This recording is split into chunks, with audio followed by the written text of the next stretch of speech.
Halo semuanya, selamat datang kembali di On Road Indonesia. Pekerjaan yang berlangsung di samping kita ini adalah pembangunan dari Tol Harbor Road 2 yang menghubungkan kawasan Tanjung Priuk langsung menuju ke Simpang Susun Pluit tanpa adanya interchange ataupun jalur keluar masuk tol di bagian tengah. Panjang dari tol ini adalah 9,6 km dan ditargetkan dapat selesai pada tahun 2026. Meskipun sebenarnya tol ini dibangun sejak dari tahun 2019, namun memang proses pengadaan lahan serta pembangunan memakan waktu yang lebih lama. Pemantauan kita mulai dari arah Papanggo. Nah, ini adalah tol yang dari arah Wiyoto Wiono ke arah tol Pelabuhan 1.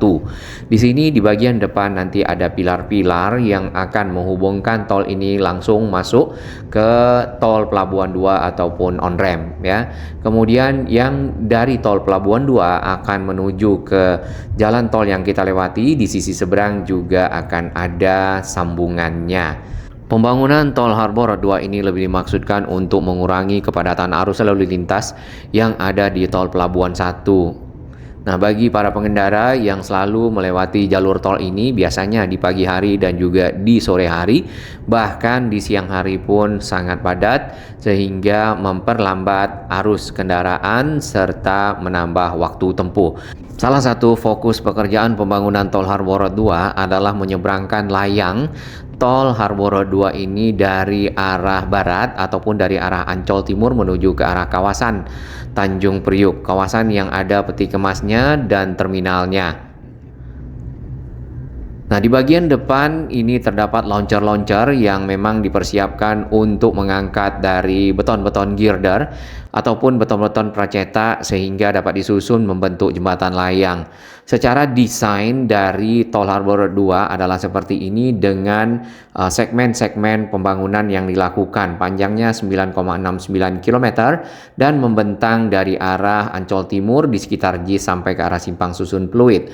Untuk Ancol Timur sendiri ada dua akses. Yang pertama dari arah Pelabuhan Tanjung Priuk ya, TGPA, atau sambungan dengan Tol Pelabuhan 1 yang dari arah Tol Wiyoto Wiono serta sebaliknya. Kemudian, dan untuk yang di Simpang Susun Pluit itu tersambung ke arah bandara serta ke arah Tomang ataupun tol dalam kota. Di bagian samping ini ada launcher ya ataupun girder launcher, mungkin metodenya sama dengan crane, mengangkat dari beton-beton pracetak kemudian menaikkannya di antara pilar-pilar ataupun pierhead sehingga tersambung dan dapat dilakukan pengecoran. Nah, ini metodenya agak berbeda dengan yang di depan sana. Kalau yang ke arah Tanjung Priuk itu menggunakan box girder yang memang sedikit demi sedikit disusun-susun kemudian membentuk layang tanpa harus ada pengecoran lantai. Sedangkan yang tadi menggunakan beton-beton yang panjang dan dinaikkan di antara pilar-pilar di bagian pierhead, kemudian ada pengecoran lantai di bagian atasnya. Persis di sekitar JIS, jadi ini masih ada pekerjaan untuk menyeberangkan dari beton-beton girder panjang ya di antara pilar-pilar yang crossing di atas tol Pelabuhan 1 yang kita lewati. Nah, secara desain untuk yang ke arah Tanjung Priok adalah seperti ini. Jadi ada yang Tol Harbor 2 sisi utara serta Tol Harbor 2 sisi selatan nantinya ke on-ramp dan off-ramp di TGPA Tanjung Priok Port Access, atau juga tersambung dengan arah Tol Wiyoto Wiono ataupun ke arah Cawang yang ada di sekitar JIS. Sedangkan untuk Simpang Susun Pluit akan lebih banyak layangnya, dan yang paling tinggi itu nanti adalah yang tersambung dengan Tol Harbor 2. Kita lanjutkan pemantauan di sekitar JIS. Girder launcher lumayan panjangnya, itu tinggal dipindah aja bagian kakinya yang terdepan ke seberang, lalu diangkat mungkin PCI girder atau juga batang-batang beton yang bisa membentang di antara kedua pilar tersebut. Karena menyeberang dari tol Pelabuhan 1 yang kita lihat memang pilarnya lebih tinggi. Namun setelah JIS mengarah ke RE Marta Dinata di sisi barat, ya makin lama makin turun dari layangnya karena pilar-pilarnya juga makin rendah seperti ini. Lalu nanti pada saat bertemu dengan simpang susun Kemayoran, layang dari tol ini akan menanjak kembali. Jadi agak model naik turun ya, ataupun bergelombang. Kita melihat hal seperti ini di tol MBZ.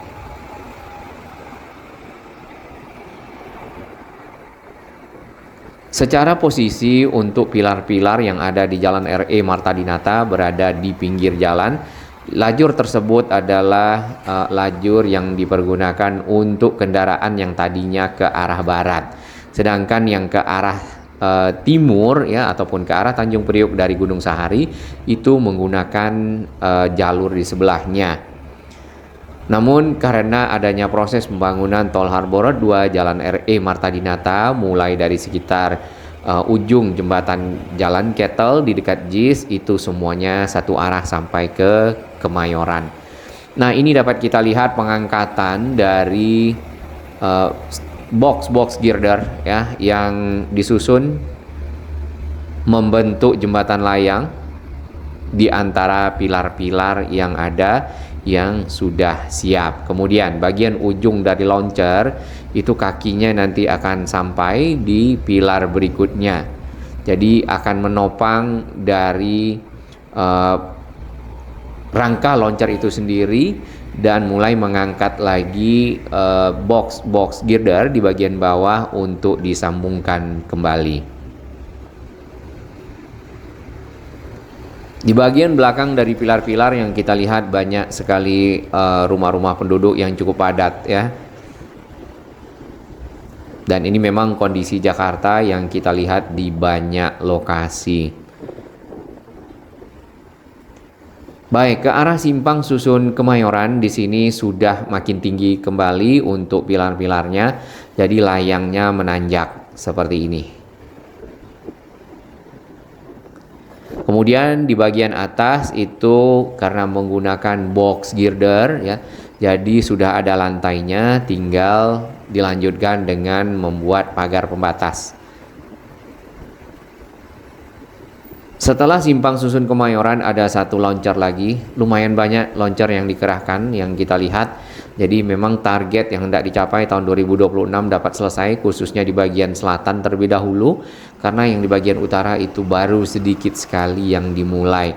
Nah, untuk yang bagian selatan ini sudah sempat dikunjungi juga oleh Pak AHY beberapa waktu lalu untuk memberikan perhatian ya, dan juga menginformasikan pekerjaan dapat diselesaikan di tahun 2026 sehingga nantinya membantu mengurangi kepadatan arus lalu lintas di jalur yang kita lewati, yaitu Tol Pelabuhan 1.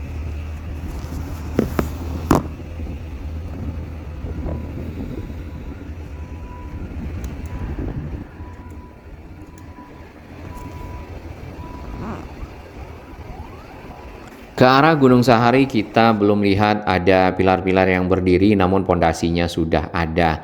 Baik, dari pantauan udara sebenarnya ini sudah banyak perkembangannya, namun dari media sosialnya Kemenpu, kemudian juga Wika, untuk Tol Harbor 2 di dekat JIS kurang lebih seperti ini. Jadi akan ada sambungan dari Tol Pelabuhan 1 yang dari arah Wiyoto Wiono dengan Tol Harbor 2. Ini yang di bagian pinggir ke arah JIS ya. Kemudian jalur tol tersebut bergabung dengan yang dari arah Tanjung Priok yang ini, dan itu sambungannya berada di depan Jakarta International Stadium. Kemudian yang dari arah Tanjung Priok itu juga sudah ada on ramp dan off ramp di Jalan RE Marta Dinata, tepatnya di bagian samping sisi selatan.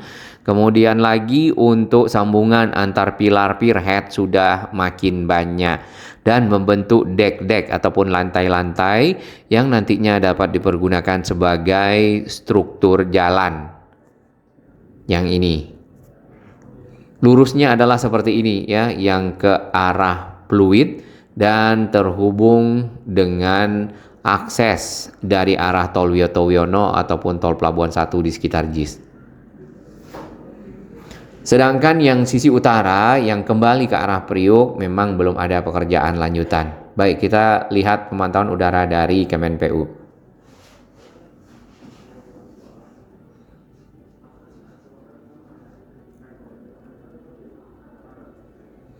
Tampak di bagian samping ya di seberang kali itu adalah akses tol Pelabuhan 1 yang cukup padat di siang hari, terutama di bagian ke arah Gunung Sahari ya, sedangkan yang di sini mulai pelan kendaraannya.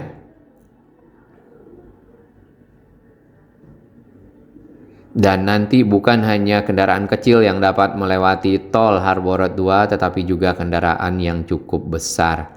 Termasuk tadi truk, kontainer, dan truk-truk trailer ya.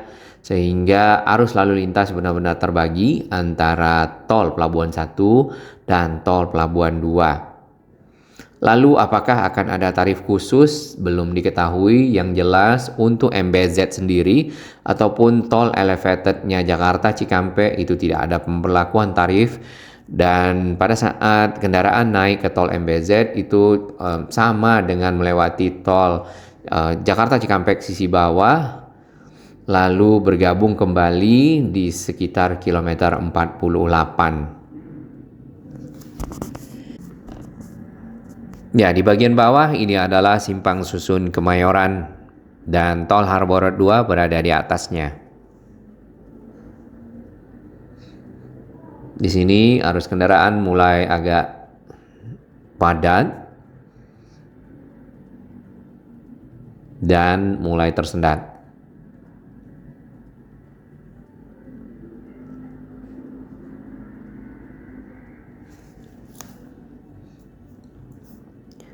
Pembangunan tol Harborot 2 ini juga ada beberapa lokasi itu pilar-pilarnya berada di kawasan-kawasan yang tadinya ada bangunan-bangunan rumah-rumah di pinggir tol ya, ataupun hunian-hunian yang tidak permanen atau juga hunian semi permanen di pinggir tol. Nah, itu dibongkar, kemudian lahannya dibersihkan dan pilar-pilarnya, pondasinya berada di area tersebut. Dan lokasi-lokasi seperti itu ternyata cukup banyak ya, jadi sekalian penataan kawasan yang ada di pinggir tol. Nah, memang PR dari pemerintah Provinsi Jakarta adalah penataan kawasan-kawasan padat, baik di pinggir rel kereta atau juga di pinggir tol atau di pinggir sungai, ya.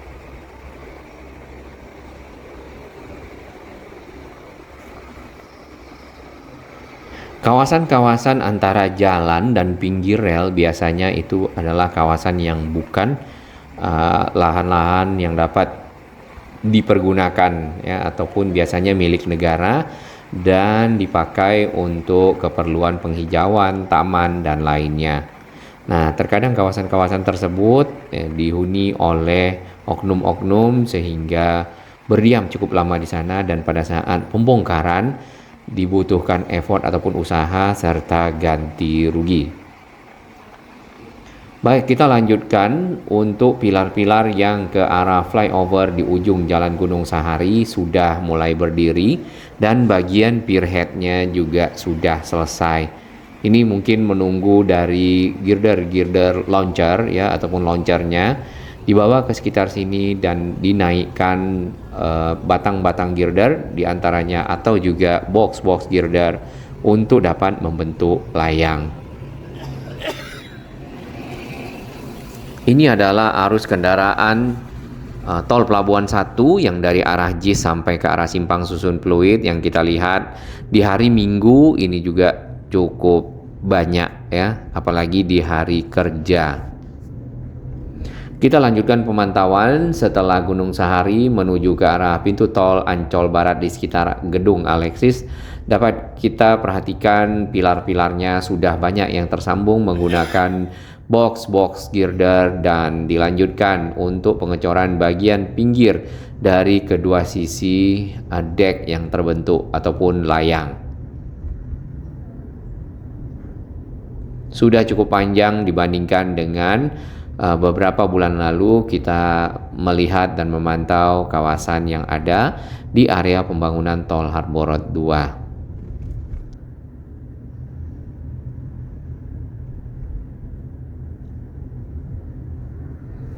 Untuk area di sisi seberang, kita juga sudah melihat adanya pilar-pilar yang mulai berdiri dan bagian pierheadnya sudah ada beberapa yang dicor.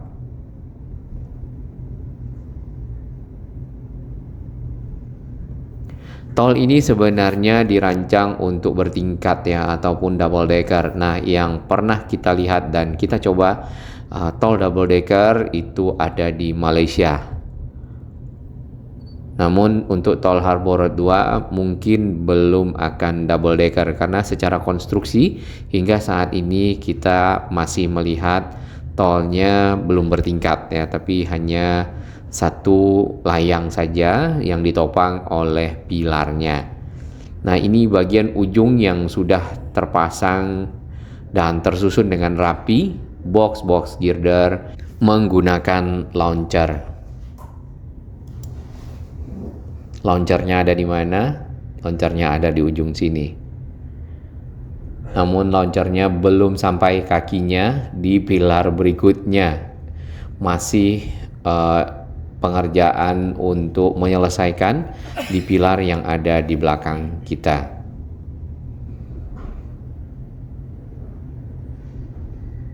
Ternyata sudah makin banyak ya pilar-pilarnya yang siap untuk disambungkan satu sama lain membentuk layang. Nah, yang ini ada steel box girder di sana. Apakah itu akan menopang dari layang? Kita belum tahu.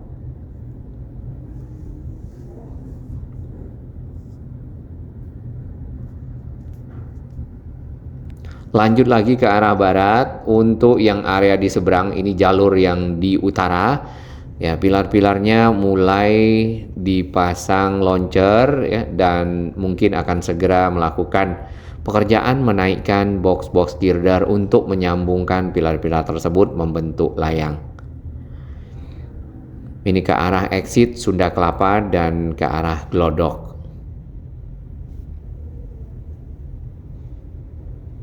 Nah, berbeda memang dengan yang di sekitar JIS atau di sekitar Ancol, belum ada berdiri pilar-pilar ya yang di sisi utaranya seperti yang kita lihat di seberang.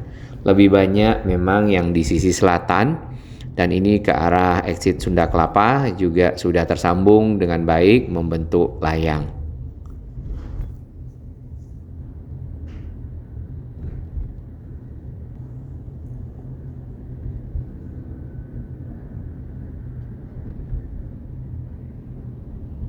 Untuk area-area yang di sisi utara, walaupun belum ada pilarnya, yang kita lihat di sini ya, sudah ada alat-alat berat dikerahkan seperti crane, kemudian ada rotary drilling rig untuk pekerjaan bore piling, biasanya penyiapan pondasi dari kolom ataupun pilar.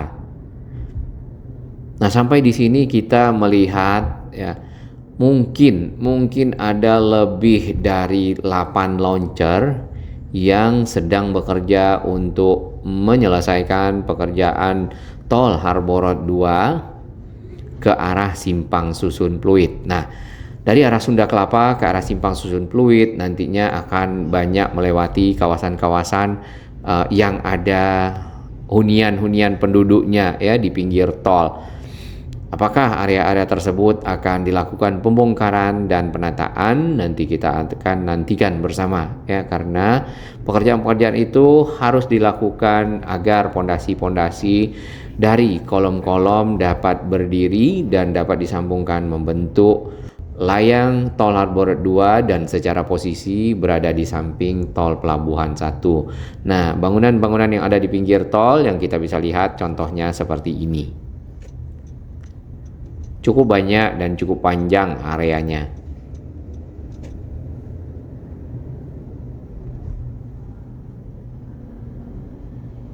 Ini yang keluar di sekitar area Jembatan 3 atau juga di sekitar area Pluit.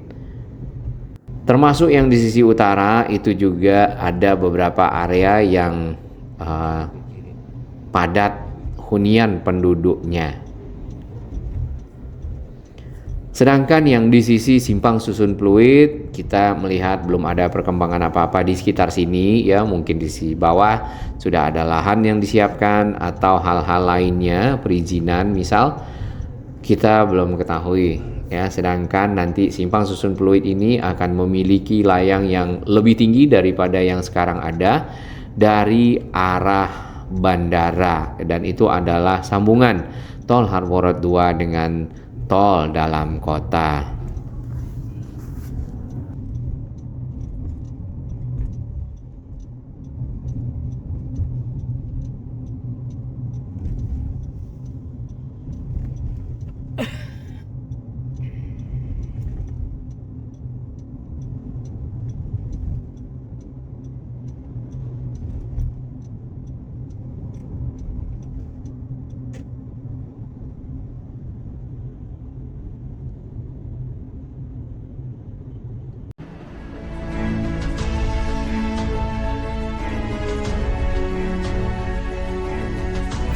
Bagi sahabat kami yang baru menemukan channel ini, silakan subscribe dan ikuti perkembangan informasi transportasi infrastruktur lingkungan Jakarta, Jawa Barat, dan sekitarnya menuju Indonesia yang lebih baik.